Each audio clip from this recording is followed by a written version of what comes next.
Give a form. My God, love, too damn it, be sexy for mod. my love. Love's going to leave. Sammy, I think this is your song, right?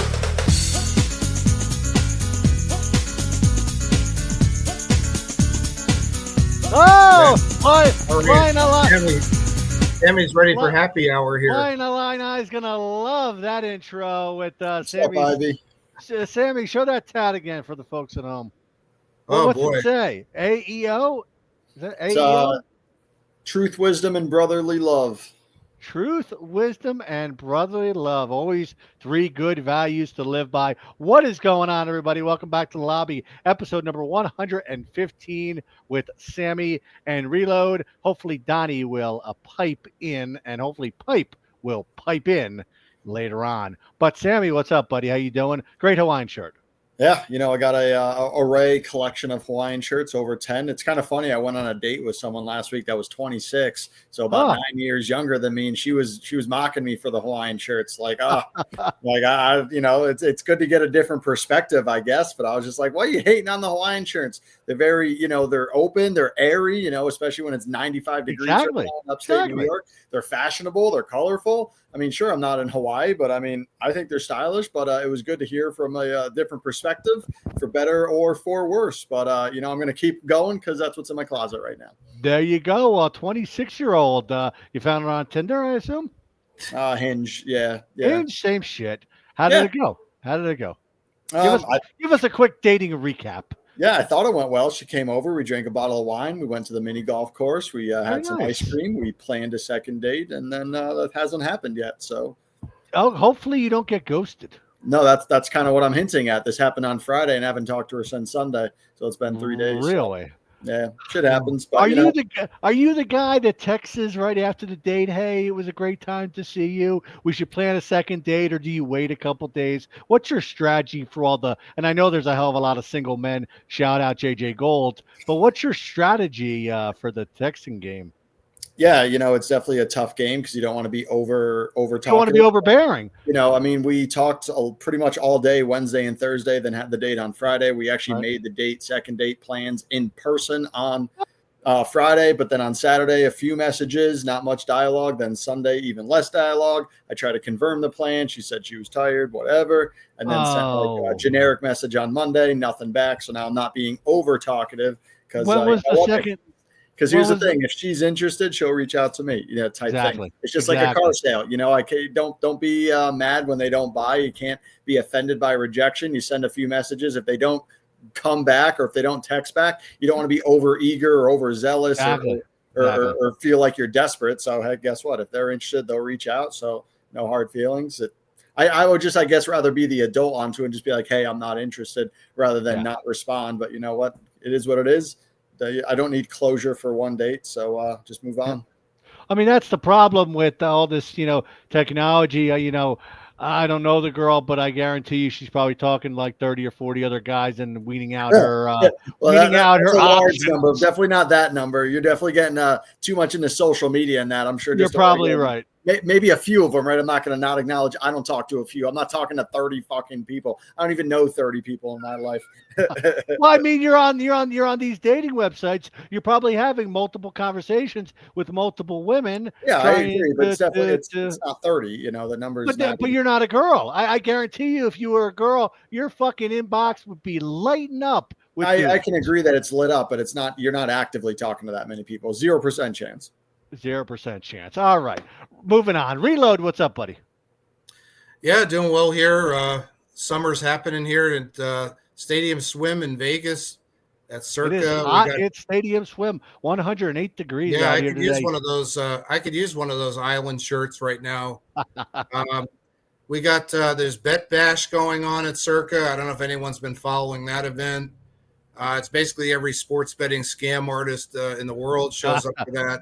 Led by Spanky, I believe. Yes, Mr. Spanky, who charges everyone $800 to show up or whatever. When our SBR bashes used to not have any. I was just about to say the bashes across the street were free. Yes, free.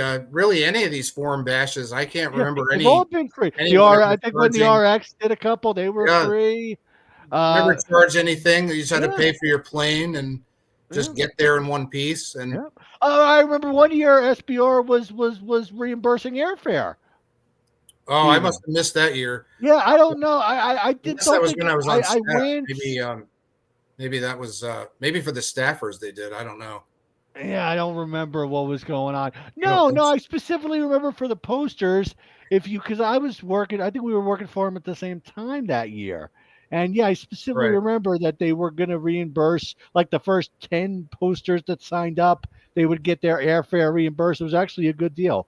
But hopefully, speaking of bashes, hopefully BMR will have a bash here soon.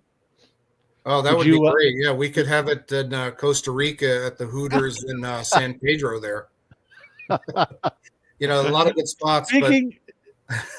Go on, Rilla. No, there's a lot of good spots there. We could think of some ideas. Yeah. The Sportsman's Lodge. Well, a lot of good places. I think having it, offshore would make sense because our sports books are all offshore. So, and we could get any of them to do some kind of sponsorship of it. That would be great. I'm sure we could round up a few. But getting back to Bet Bash, it seems like, the whole world has gone to this the last few years. Even Justin Seven, our old buddy from SBR, our old moderator there, is there. Yep. Ilihu. Really? Ilio, Whatever his supposed real name is. Justin Seven. Yeah, he better watch who he runs into there. You never know. Somebody might still be mad at him or, whatever happened years ago. You meet these, get to your point, Reload, you talk all this. I mean, I never talk trash to anyone on the forums, as you know. I know Sammy doesn't either for the most part, but you talk, you got two keyboard warriors, as they say, go back and forth with each other for months, for years. They go to a bash and they're best friends. Nothing. Oh, yeah. We'll see Jerky and Brock Landers. Let's see Jerky and Brock Landers in Costa Rica. See what happens. It is true. Lately it's been Jerky and PI Mike. PI Mike. Shout out. Philly Flyers versus anyone. Philly Fly. Where is Philly Flyers? Philly Flyers, where are you, buddy?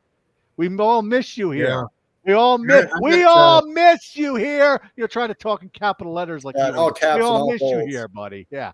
Yeah, I met PI Mike a couple times at the bashes, and it's true. Like, even some people that, kind of your rivals or whatever out there, and everybody shows up, and and everybody's kind of way different in person than they are on the forums. 100%. I mean, even guys, have been, I think, I will say, I think Sammy would probably be the same in real life as he is on the forum. Yeah, I mean, I pretty much post a lot of videos of myself out in public. You do. That's why I'm saying that. You do. I mean, a lot of I know Jerky, he follows me on social media. He sees me on a day-to-day basis and the stupid stuff I do. Like, here you go, for example, I just got a new oven today. Nothing makes you more excited in your mid-30s than getting new appliances, So, that's what I post on my fucking Facebook and Instagram and stupid shit like that. So, plus, I'm 5'10", 160 pounds. I'm not the biggest guy, so I don't talk shit. I talk shit with my mouth, so that's what I do. Well, let's talk some shit here, Sammy. Let's dive into the NFL preseason. Week number 2. Give me a recap of your week 1. How was those few games for you, and what are you leaning in for week 2? Yeah, speaking of week 1 and the unpredictability of preseason, we talked about it last week. I think all of us had it. The Ravens beating the Colts straight up. There was a lot of dogs that won straight up. You had the Ravens beating the Colts. You had the Eagles that won as a big dog. You had the Browns and the Steelers that all won as 5+ point dogs. So, just because it's preseason, it's tough to be betting on the favorites or betting on big money line because it's so unpredictable, especially with the Colts. Anthony Richardson, again, getting injured right away. Daniel Jones just stinks. So, speaking of week 2, the Colts are one of the biggest favorites again on the board. They're playing Green Bay, and they're a 6-point favorite. I don't see any reason why Indianapolis should be that much of a favorite, even if it's preseason, even if Green Bay's playing the third string. If Indianapolis is going to win, cool, let them win, but I'm going to be taking Green Bay +6.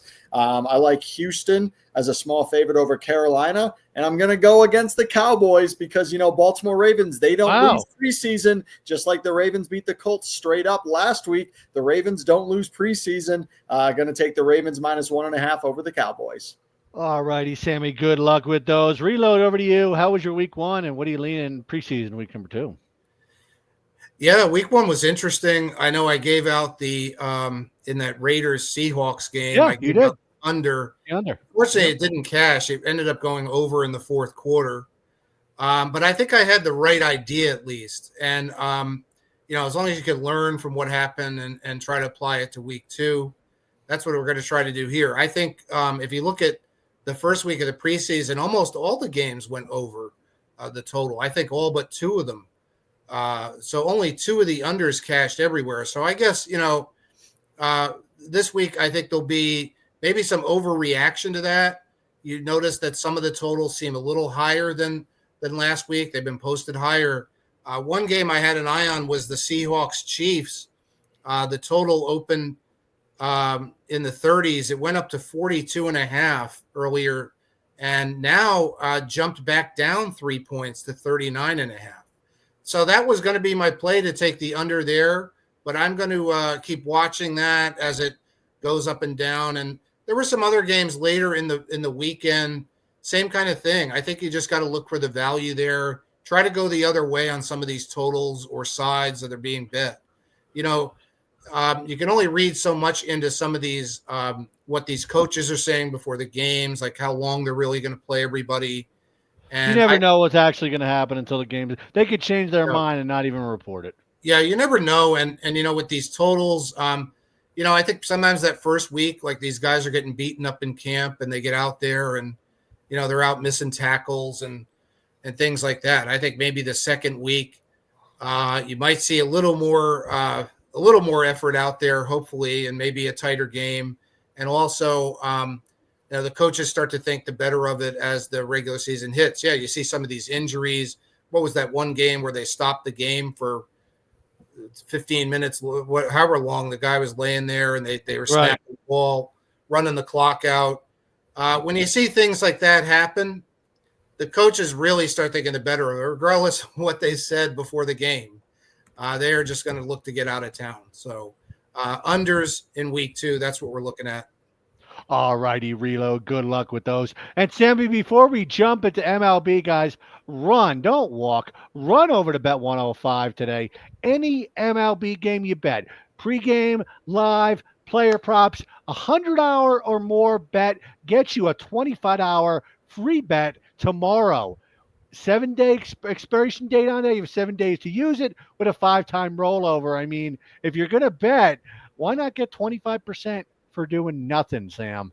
Yeah, absolutely. What we always say, chance to get free or get real money with free money. So, just like our contest, it's free to enter and you're winning real money. The NFL and the college season, we got some pick'em contests. You got some eliminator contests, every weekly prize, yearly prizes. So anyway, where the sports book's going to pay you or we're going to pay you, why not? That's the degenerate way. Everyone's loading up for football season. So take advantage of the bonuses. Exactly. But Sammy, daily MLB today. Let's get into it. How's it been so far? What do you got tonight besides the Yankees? Yeah, got to go about with the Yankees. They're going up against one of the worst teams in the Twins that don't really have an identity right now. So got to be going with the Yankees, even though they're just as bad. And Aaron Boone should be fired. He should have been fired a couple years ago. I don't know what's stopping them from you could say injuries, but guess what? It's a long season. Everyone has injuries. Everyone has points where they're hurting a little bit. But you know what? That's where you got to overcome it, and that's where you got to be better than that and to overcome it. And the Yankees certainly aren't doing that, but I do like them tonight, as well as I like the Blue Jays over the Cubs. And in terms of my fantasy baseball team, I'm doing pretty good right now. And I got both pitchers in Seattle and Baltimore tonight. So I'm going to be going with the under 8.5 in that game. And lastly, the Mets in the run line -1.5 over the beat up Braves. That again, another team that doesn't have an identity right now. So take the Mets -1.5 over the Braves. All righty, Sammy. Reload over to you, MLB. What do you got? Yeah, I took a look at the whole board. Nice card tonight. I'm going with some late action out in California with the Dodgers and Angels, the Freeway Series. And I'm going to go with the under 9.5 there. The Angels took the first two of the series, high-scoring games. I think tonight it mellows down a little, going to be played tighter. Ohtani is on the mound for the Dodgers. And Ohtani has been increasing his pitch counts, his innings. He went 4 innings out last time. Probably will go longer this time as well. Had 8 strikeouts in his last start, 4 innings. So he's on the hill. Hendricks is up for the Angels. Had a tougher outing last time out, but I think he bounces back here in a game I'd be more excited about, a big local rivalry. The under was 3-1 in his 4 starts before that. And the Dodgers in general in the road games, under has been a really solid play lately. I think it's something like 16-2 before this series started. And they're 18 games prior to that. So under is what I'm looking at tonight. Under 9.5 Dodgers Angels. All righty, Reload. Good luck with that. And coming back this Sunday, guys, is poker. Be on the lookout in the next few minutes after I post this show. Be on the lookout for the first poker threat for the new Tournament of Champions Series events. 12 weeks of poker action, chance to win a lot of free baller coins. So definitely hop into that if you're a poker fan. It's free to enter, free to join, and no reason really not to. A lot of great stuff happening here at BMR, Sam, between the poker coming up, the free NFL contests, a lot of great action going on. But speaking of that, Sam, how's tennis looking? How's it been for you, and what do you got today? Yeah, tennis had a great week, ending Montreal, Toronto last week, heading right into Cincinnati this week. Unfortunately, there is a rain delay right now. They're supposed to be coming back in a little bit, but rain delay always hurts with the outside courts and obviously on the hard court. But we're 2 weeks away from the U.S. Open, the last Grand Slam of the year. This is one of the last Master Thousands of the year. But round of 16 action still to come tonight, this afternoon. You still got Sabalenka, Maddie Keys versus Rybakina, Taylor Fritz still to play, Carlos Alcaraz. So if the rain holds up, you should have a great night card and for the rest of the week moving forward. But again, had a good week last week. I was basically even last week, but now I'm plus 3.5 units. So hoping to keep the momentum going into the U.S. Open. All righty, thank you, Sammy. And Reload, before we jump into the AFC NFC South preview, some sad news out of the Jerry Jones camp today. Not sad, but I mean sad that we didn't know about it until just now. He overcame stage 4 cancer. Supposedly he's battling with it for over 10 years. He had 4 different surgeries, and he credits a bunch of experimental drugs that helped him overcome it. Yeah, that's really something to hear about. Think of how out in the spotlight Jerry Jones has been. I mean, even, you think back to 10 years ago, all those years, even through COVID, he was on TV a lot and during the NFL draft and all that. Hats off to him. I mean, I know he's not anyone's favorite owner really, but the fact that he battled through that, and maybe it gives some hope to other people out there if we can find out more about those experimental drugs that worked.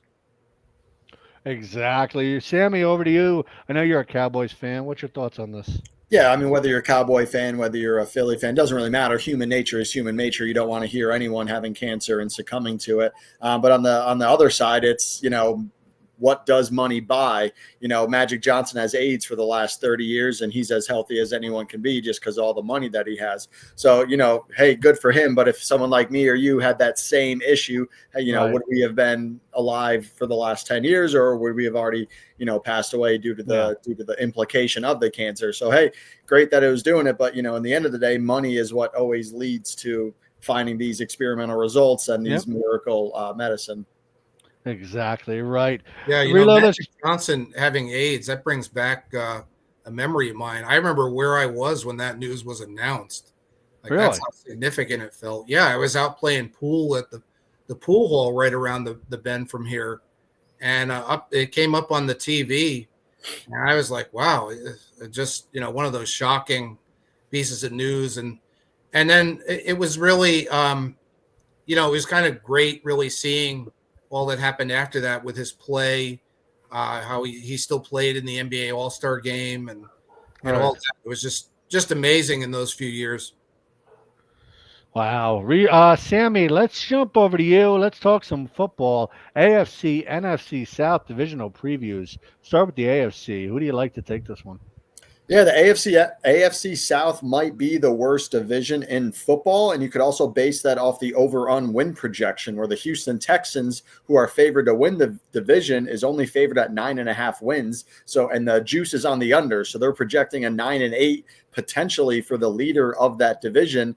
And again, it might be the worst division in football. I had a lot of confidence in CJ Stroud last year. I thought Houston was going to win the division. They did win the division, but I was expecting like MVP caliber numbers and type of season, and it definitely underwhelmed. But, he's in his third season. See what happens this year. They are the favorite. I definitely don't like the Colts. Again, we just talked about them in terms of preseason. They might have the worst quarterback roster outside the Browns in the NFL. No confidence in Anthony Richardson. He doesn't know how to dive, gets a lot of concussions, and then he got his injury right away in that first quarter in the first week of preseason against Baltimore. So that's going to be tough there. I do like the Colts under 8.5 wins, just based off their offense. I'm not really that impressed onto it, other than Jonathan Taylor. And then the question mark is Jacksonville. Jacksonville with Travis Hunter. He's expected to lift that franchise. Trevor Lawrence is on year 5. Travis Etienne is on year 5. I've always liked Jacksonville for the last few years, but Trevor Lawrence has been underwhelming. But I hope to see him improve. I think if you're looking for a shot, Jacksonville at plus 325 to win the division has a chance. Maybe them over 7.5 wins. Maybe the Colts under 8.5 wins. If you're looking for a shot to beat the Texans, but again, really, it's anyone's shot there. It's a pretty bad division overall.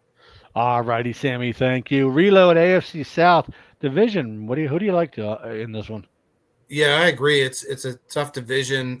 Houston's kind of what we call in the racing world a lukewarm favorite to win it. I went through everything. I did narrow it down to Houston and Indianapolis, and I just couldn't bring myself to find any reason to take the Colts over Houston. So I guess that's really all it comes down to. It's kind of like a process of elimination. You get it down to the last two, and the Colts, I think they just don't quite stack up. And Houston also has a few scheduling advantages. They get like three straight home games in the middle of the season, things like that, that I think the Colts will kind of be falling pretty short. I think, if you look down the stretch at the schedule, I think you'll see Houston winning more games, and you'll see the Colts kind of mailing it in by then. So I'm going to go with the Houston Texans, but it's kind of division you don't want to really bet very much on.